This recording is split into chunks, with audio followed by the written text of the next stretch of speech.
tuan-tuan, ni Rasulullah. Jadi binaan pada Masjid Nabawi dibina oleh semangat takwa kepada Allah.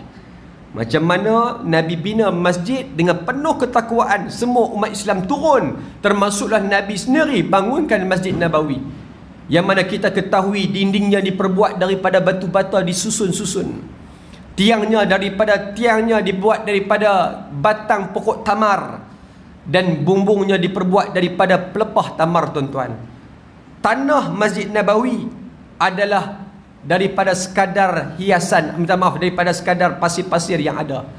Maka itulah masjid yang asalnya, dan keluasannya dikatakan 100 hasta, panjang dan juga lebar.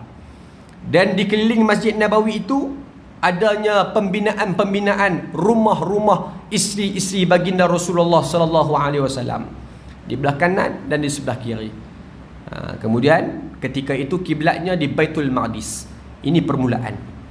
Apa yang Nabi buat setelah mana Nabi bina? Maka Nabi letakkan masjid adalah tempat di mana perpaduannya umat Islam. Ni fungsi masjid. Bukan sekadar semayang semata-mata, tetapi tempat perpaduan. Nak bincang tentang umat, nak buat apa, semua dekat masjid. Maka inilah yang diterapkan oleh baginda.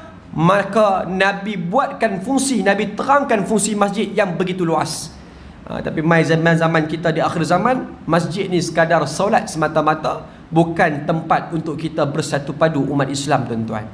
Kerana masjid inilah tempat di mana, satu-satunya tempat di mana, tuan-tuan, orang yang berbeza ideologi, orang yang berbeza parti boleh duduk sekali satu saf tanpa mengira hang tu parti apa, tuan-tuan. Betul tak? Padahal keluar pada masjid ni, tuan-tuan, langkah kaki kiri, kawan tu pun dia meluat tengok. Tambah-tambah dekat pilihan raya pula, tuan-tuan, kan. Aku tak mau tengok muka hang, habis pilihan raya baru aku tengok muka hang balik. Pasal apa? Pasal berbeza parti, musuh parti dan sebagainya. Tapi mai dalam rumah Allah, hang mai pilih pemimpin mana sekalipun, bila mai semayang boleh duduk sebelah-sebelah, boleh duduk satu baris, boleh duduk rapat-rapat. Maka inilah masjid sebenarnya, tempat untuk kita bersatu padu. Jadi kalau masjid dan fungsi masjid ini diperkukuhkan, insya-Allah, tuan-tuan, tak mustahil umat Islam boleh bersatu padu. Tapi hakikat di akhir zaman begitulah, fungsi masjid semakin lama semakin kendur, semakin lama semakin jauh daripada orang untuk mai ke rumah Allah Azza wa Jalla, tuan-tuan. Kemudian berbalik kepada persoalan tadi, boleh tak boleh hias, maka ada riwayat mengatakan Nabi larang ataupun Nabi tak suka dihiasi masjid. Dan maksudnya, kata ulama, hias di sini adalah hias sehingga melampaui batas. Maksud kata hias sampai boleh mengganggu jemaah melihatnya. Maka di sinilah yang mana Nabi tak suka dihiasi masjid-masjid, tuan-tuan.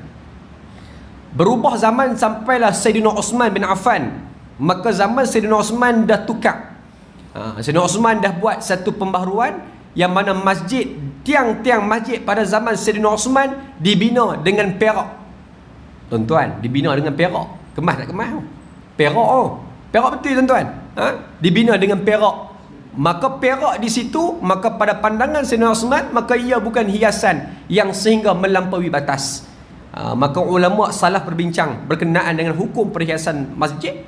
Maka mai zaman ke zaman, maka ketetapan hukum meletakkan bahawa tidak menjadi masalah perhiasan, sehinggalah ataupun selagi mana tidak melampau, tuan-tuan, selagi mana tidak melampau.